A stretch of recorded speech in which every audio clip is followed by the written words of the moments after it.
Hello and welcome to NDTV 24/7. I'm Rohit Wellington. Let's begin with our top story. Will the Modi government cabinet reshuffle happen soon? Sources say that the cabinet expansion is likely and that Prime Minister Modi is likely to factor in polls in 5 states as well as the 2024 national election. Sanket Upadhyay has the details. This is the information we've been able to gather as of this moment. This information may change in the future. What is this information about? It is about the big Modi cabinet reshuffle, the first reshuffle of Modi 2.0. Sources say that a cabinet expansion is likely soon. The cabinet will factor in representation from 5 poll-bound states. The cabinet can have 81 members. The present strength as of this moment is 53. There is still scope to add 28 additional new faces in the cabinet.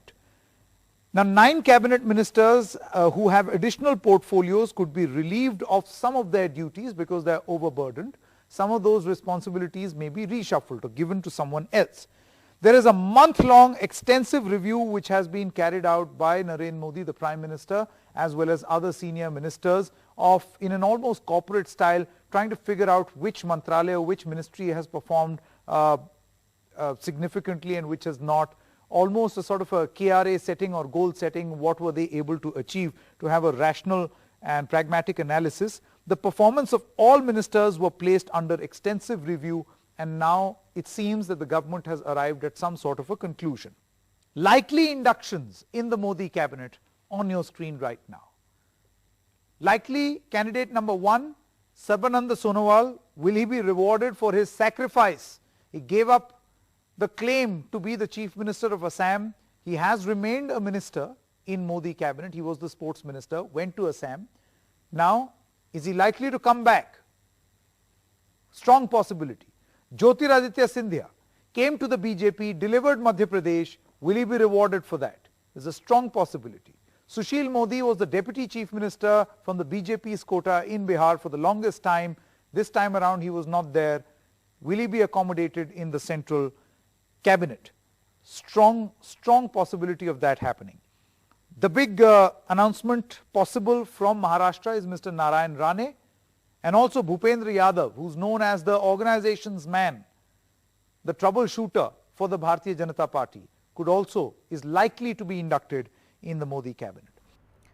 The other big story, the hike in LPG and milk prices. This is just the latest in a series, particularly of food items that have become costlier in the last few months. Unfortunately, for many of India's poor, including those who live in urban clusters, the timing of these hikes has coincided with a downturn in incomes because of COVID-induced restrictions. This means less food on the plate and also a change in eating habits.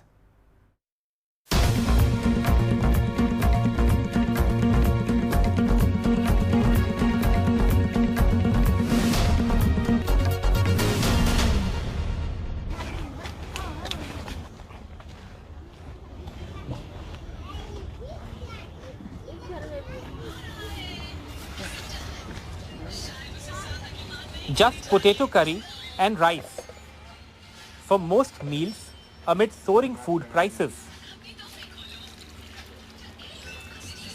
For 28-year-old Anwar Hussain and his 25-year-old wife Manuvara, who live in this slum cluster in Uttar Pradesh's capital and earn 8,000 rupees a month from Anwar's now irregular work, making cheap jewelry. The couple have 2 boys, a 6-year-old and a 3-year-old. But even providing milk for them is difficult. आप लोग अपने दिनचर्या में खाने पीने का कैसे कोई कटौती किए हैं और अगर किए हैं तो कैसे किए हैं? कटौती करना पड़ा, मजबूरी था। देखिए, पहले हम लोग बहुत सारे आइटम खाते थे, जैसे दाल खाते थे 15 दिन लगातार, मछली भी कभी-कभी खा लेते थे। आजकल आलू उबला हुआ है, इसे चावल के साथ हमें खाना है। इसका भी कारण महंगाई है। पहले रोज रात में दूध पिलाते थे बच्चे को, अब नहीं पिला पाते। अब सिर्फ सुबह दूध पिलाते हैं, चाय बनाते हैं बस। Manuvara, who does the household shopping, says the price of cooking oil has gone up from 125 rupees a litre 3 months ago to 180 rupees a litre now. The price of a 14-kilo gas cylinder has gone up by almost 300 rupees a unit in the last year. Earlier, A 25 kg sack of rice used to cost 700 rupees in the open market. It now comes for 950 rupees. The couple, originally from Assam, do not have a ration card in Lucknow and so cannot get free grain from the government here. From those living in high-rises to those who live in slum clusters that are right next door, price rise is a big issue for everyone. But it's most sensitive for poor who live in these small jhuggies, and one does hope that the prices of essential commodities will come down for their sake. In Lucknow with Vineet Verma, this is Alok Pandey, NDTV. Let's now talk about the COVID vaccination drive. There were no vaccinations at the state-run vaccination centres in Mumbai on Thursday due to shortage of supplies to the BMC, Mumbai civic body that runs the free vaccination program in the city. Purva Chitnis reports. Today, once again, no vaccination, and these boards have been displayed outside government-run centres here in Mumbai, causing inconvenience to a lot of people. The municipality announced last evening that there will be no vaccinations today, but not many people were aware. Sambhaji Parab took a chance in his lunch break. मेरा slot अभी 30 तारीख को मेरा date है. मैंने आया तो मुझे स्लॉट भी नहीं मिल रहा. ऑनलाइन मैं चेक कर रहा था तो इसलिए मैं आके बोला डायरेक्ट कुछ वॉकिंग है क्या देखने के लिए. तो अवेलेबल नहीं है करके बोला. Vineet Mishra lives with 5 people in one room and works at a garment store. He has been trying to get vaccinated for a week. He too was disappointed. कल परसों में भी आप बता रहे थे ट्राई किया आपने नहीं? तो उधर माटुंगा रेलवे कॉलोनी के पास ट्राई किए थे. वहाँ 2 दिन लाइन लगाया नहीं था वैक्सीन. सुबह में 7 बजे से जो है 10 बजे तक 3 घंटे उधर और 2 दिन खड़े रहे. हाँ 2 दिन खड़े थे, वैक्सीन ही नहीं था. But an entirely different story at private centres. Some like Manju Grover and a daughter who was overdue for her second dose were forced to come here because the free vaccines weren't available. Again today we went and they were not picking up the phone. We were calling again and again to check before going whether the vaccination is being done or not. But nobody was taking the phone call. And here they are saying 740 rupees, which is expensive. Mumbai vaccinated the most people, 1.8 lakh on June 28th. More doses are expected in a day or two. Till date, 10 lakh people are fully vaccinated in the city, 8% of the total population. Maharashtra government wants to vaccinate nearly 70% of the population before the third wave comes. But with this regular vaccine shortage, this seems to be now a Herculean task. In Mumbai with camera person Rajendra Dhyalkar, this is Purva Chitnis for NDTV. Now, Uttar Pradesh has vaccinated 3 crore plus people so far, and the government officials claim that the target is to vaccinate a record 10 crore people by the end of August. Now, feasibility questions aside, in UP, people are saying that they are getting vaccination certificates without taking the jab. Ravish Ranjan Shukla reports.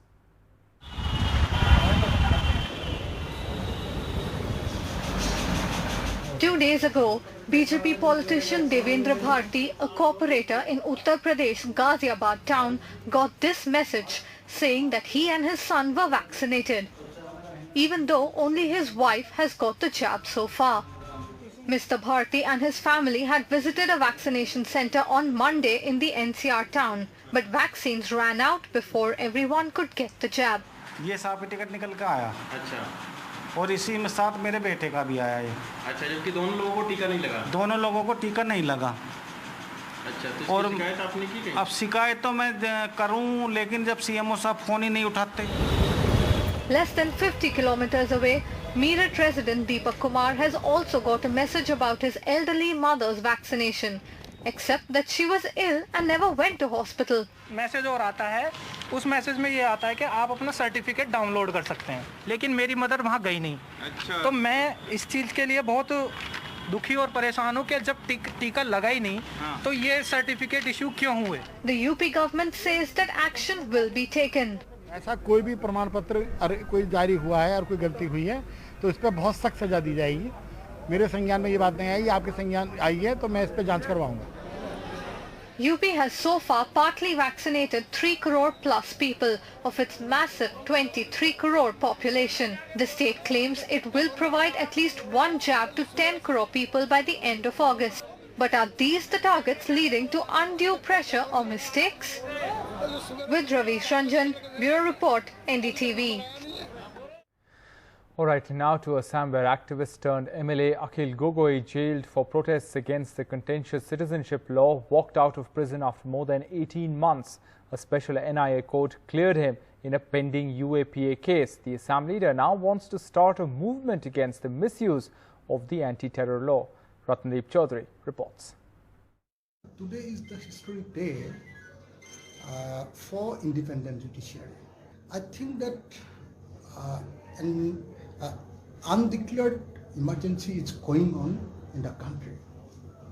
Everywhere we are seeing that no democratic spirit, no democratic atmosphere. UAPA is an draconian black law. It must be revoked. I'll fight against this UAPA. 45-year-old Akhil Gogoi finally acquitted in the last of the 2 UAPA cases against him, cases for which he has been in prison since December 2019. He was acquitted in one UAPA case on 22nd June, now cleared in the second one, which had charged him of sedition, abetment to terror and links with the Maoist. The judge of the NIA Special Court said in his order that from his speeches and action, there was no indication that Gogoi incited violence. Protests in a democracy are sometimes seen to take the form of blockades, but blockades are not terrorist acts. There was no incitement to violence in Gogoi's speeches and actions, and misuse of law against terrorism may actually dilute focus on real terrorist crimes. तो असम के बड़ा good news है, असम का खूब अच्छा खबर है, वो गणतंत्र के वो डेमोक्रेसी के लिए अच्छा खबर है.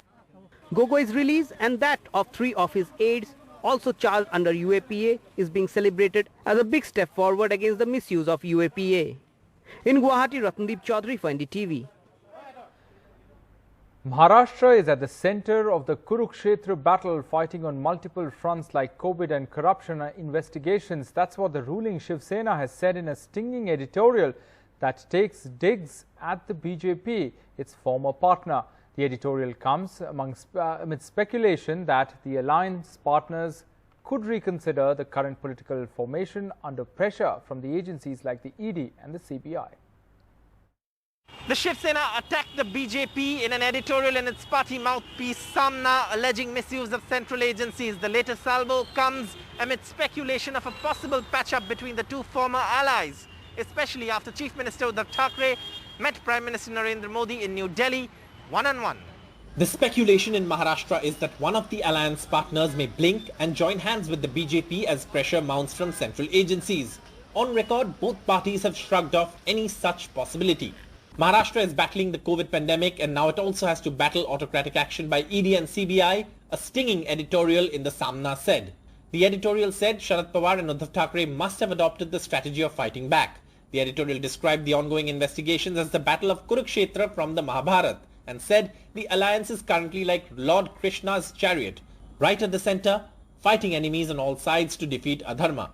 The editorial added that when Sharad Pawar left the Chief Minister's residence after a 1-hour meeting on Tuesday, one could see joy and satisfaction on his face. The Chief Minister has also become more confident now, the editorial added. The Sena mouthpiece also says that the BJP is trying to ensure ministers and MLAs and businessmen who are supportive of the government are being hounded by central probe agencies and advised the state government not to give in and fight. Maharashtra विकास आघाड़ी ही देश में सबसे ठीक ठाक है, मैं आपको बताना चाहता हूँ. ये जो फ्रंट बना है ये पूरे 5 साल के लिए बना है, ये हमारा कमिटमेंट है. ये तो सरकार 10 दिन में गिरने के बाद लोग कर रहे थे. 2 साल हो गए हैं, 3 साल भी निकल जाएंगे, कोई गड़बड़ नहीं है. As the Shiv Sena praised Mamata Banerjee for fighting back against autocratic action, the NCP also pointed to Bengal, where those who left under pressure from agencies are returning to their old parties. The Nationalist Congress Party says the BJP wants to use central agencies for politics, but neither the NCP nor partners of the Maharashtra Vikas Aghadi will cow down under pressure. As Sharad Pawar was meeting Uddhav Thackeray on Tuesday, the NCP held a top-level meeting of its own to discuss the fallout of the ED action against its leaders. ED का दबाव बनाकर नेताओं को डराने का प्रयास हो रहा है, झूठे मामले बनाकर लोगों को फंसाया जाए, ये कहीं न कहीं पूरी तरह से केंद्र सरकार के इशारे पे सभी संस्थाओं का दुरुपयोग करके ये राजनीतिक दबाव बनाया जा रहा है, लेकिन इस दबाव में राष्ट्रवादी कांग्रेस या महाविकास अघाड़ी की सरकार आने वाली नहीं। भाई खुद गुनाह करे और केंद्रीय एजेंसी जांच भी ना करे, ये उल्टा कानून इस देश में तो चलेगा नहीं। The strength of this alliance is going to be tested in the days to come amidst pressure from central agencies. In Mumbai, with camera person Rajendra Dhalkar, Saurabh Gupta, NDTV. Time for a short break. On the other side, there's no relief from heat wave in Delhi. Maximum temperatures 7 degrees above normal. We'll get you that story on the other side.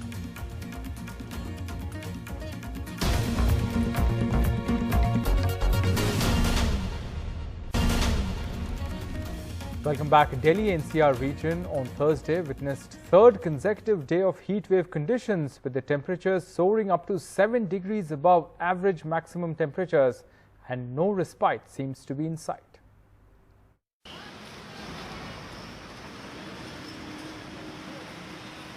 Delhi is in the middle of an intense heat wave, with temperatures up to 7 degrees above normal and no rain in sight. Means even more hardship for 25-year-old Anita, a labourer at a construction site in India's capital. परेशानी है, तबे तक भैया काम कर रहे हैं, अपने पेटे के लिए तमने का काम कर रहे हैं, क्या करें और बच्चे छोटी-छोटी लेके काम कर रहे हैं, क्या करें, थक जाते हैं, फिर आराम करते हैं, फिर लगते हैं. पंखा गया. An equally hard summer for auto mechanic Mehran. Sir मजदूर आदमी के लिए क्या गर्मी और क्या वो, उसे तो काम करना ही करना है सर. मजदूर है, अपने बच्चे पालने, रोज कुआं खोदना, रोज पानी पीने वाली बात है जी.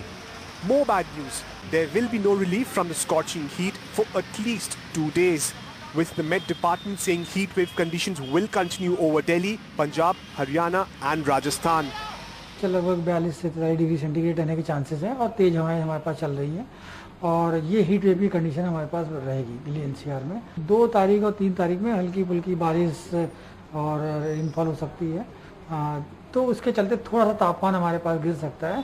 According to the Met Department, for the upcoming week, there will be no respite from heat for Delhi and the NCR region.